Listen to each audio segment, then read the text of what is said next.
Hey guys, Jester here. Today we're going to be going over Dungeon Magazine 93, titled Giant Killer. Now on the front cover here you've got a what they call a white rock, which is half white dragon, half rock, and sitting on it is a storm giant blackguard. Now I'm going to talk about that later towards the end of my review here.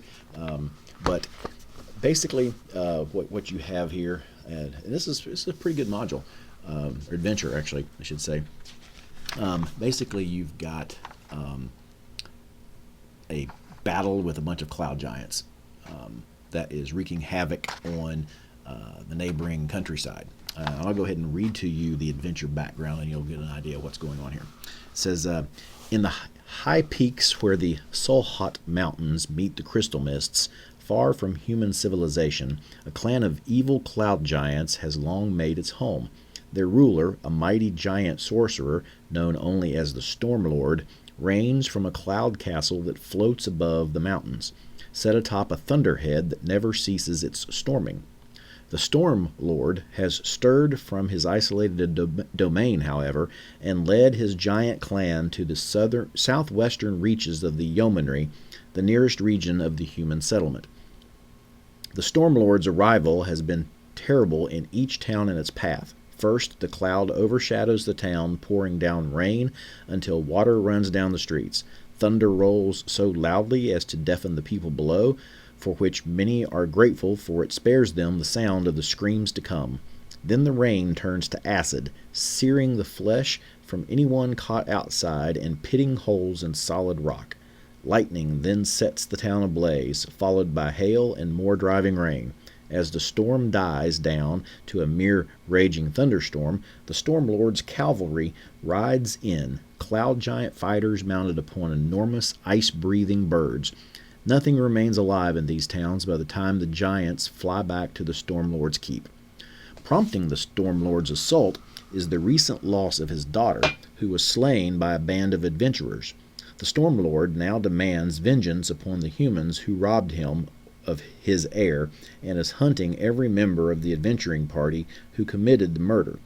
In his last assault upon the town of Nashel, he found and killed the last of the adventuring party but one, a bard named Alina, now in hiding in the small village of Ruvian, which is fated to become the Stormlord's next target, as well as the place where his rampage brings him into conflict with the player characters. Unknown to Alina, the cleric in her party, a powerful servant of Wehas, cast Soulbind on the dead giant, which has foiled all the Stormlord's attempts to have his daughter returned to life. Alina carries the black sapphire that holds the giant's soul, believing it to be nothing more than a very valuable 20,000 gold piece of treasure. Retrieving this gem is the Stormlord's primary purpose, more important even than revenge. The importance of the black sapphire goes deeper than parental love. For 1,000 years, a cloud giant has carried the title of the Stormlord, and with it a profound responsibility to guard a deep secret. Imprisoned deep within the cloud on which the Stormlord's keep is built, a Chickamick, not sure exactly what that is imprisoned, the unwanted offspring of Falcon, a deity of air in the Greyhawk world. Falcon constructed the prison and charged the first Stormlord to guard it and keep it secured for all eternity. For 1,000 years, the Stormlords have fulfilled that oath, passing the title and the office down to their children. Now, this is, of course, a 3.5 edition module, and so this Chickamick, whatever it is a monster from that edition. If you're playing, second or whatever, you can substitute it for any monster you want to. That would suffice. Let's see here. Let me get to the map, because it's pretty cool map here. This is basically the setup of the thunderstorm and the lair of the Stormlord, which I said, is a clan of cloud giants. Now again, given 3.5 edition, you've got a Storm Giant Blackguard. So you've got all these different things that 3.5 added, that is completely different from second edition. In my Greyhawk campaign, I run it first and second edition, and there would not be anything as a Storm Giant Blackguard or anything like that. So personally, I would change the Storm Giant Blackguard into just a tougher Cloud Giant. And that, given that, because this is as it says here, the first of a epic level adventure. So basically, 3.5 edition was putting out an epic level handbook, and this was the first adventure set for that handbook. And so anyway, it's set for 21st level characters, 4 21st level characters. You can run it as a second edition module and not have anywhere near that level of characters involved.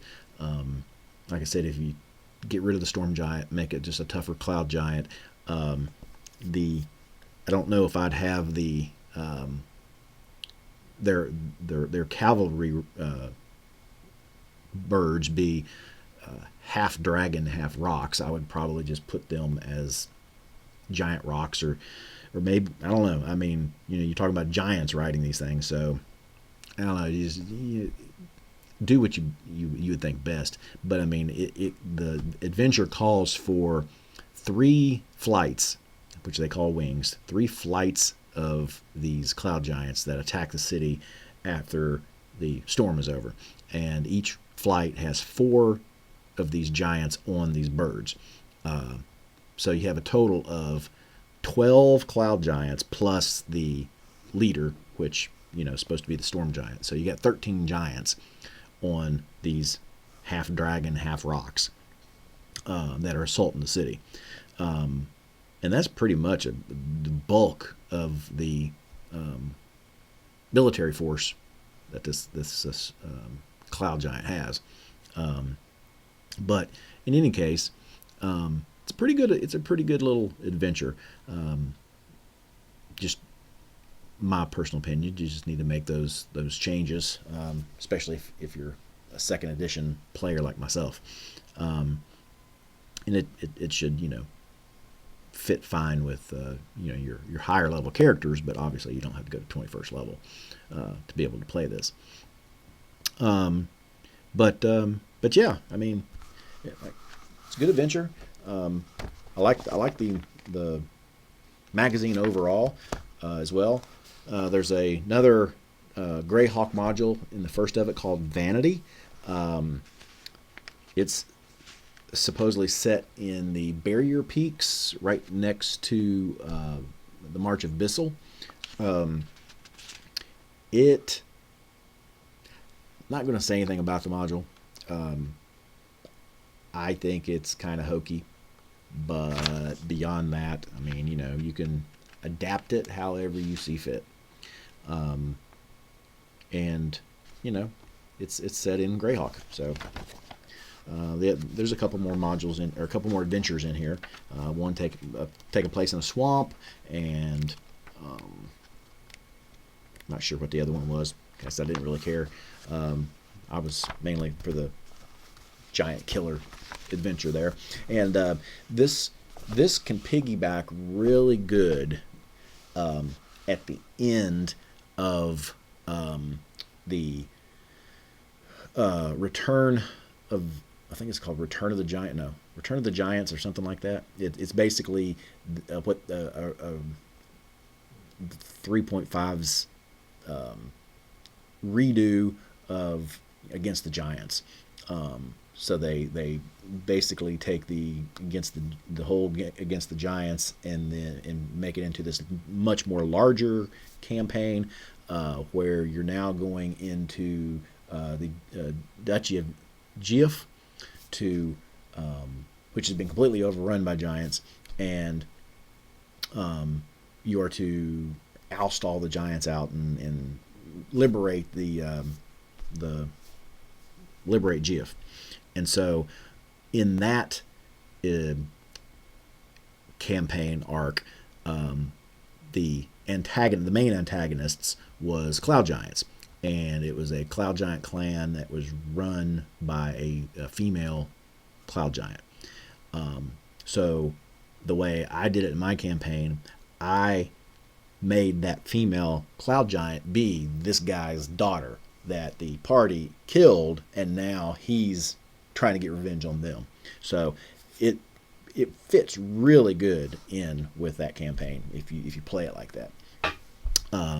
But anyway, that's about all I got. I mean, there's not a whole lot of pictures in here, artwork. I mean, there's some diagrams of the different levels that you have to go up to get to. Pretty cool little diagram of one of the keeps there. That's not where the actual chief is, the Cloud Giant chief. He's in a single tower all the way at the top, above the thundercloud. But got a force dragon in there. You know, pretty cool. Not a bad little adventure. So anyway, so if you want a good adventure in the western half of the Flannis, in the Sterich, Yeomanry, Geoff, that general territory there, pick this one up here, Dungeon 93, Giant Killer. All right, guys, that's all I got for today. Thanks for watching. Make sure you hit that subscribe, notification bell, and like button, and share with all your friends so that more can watch. And until next time, and as always, see you soon.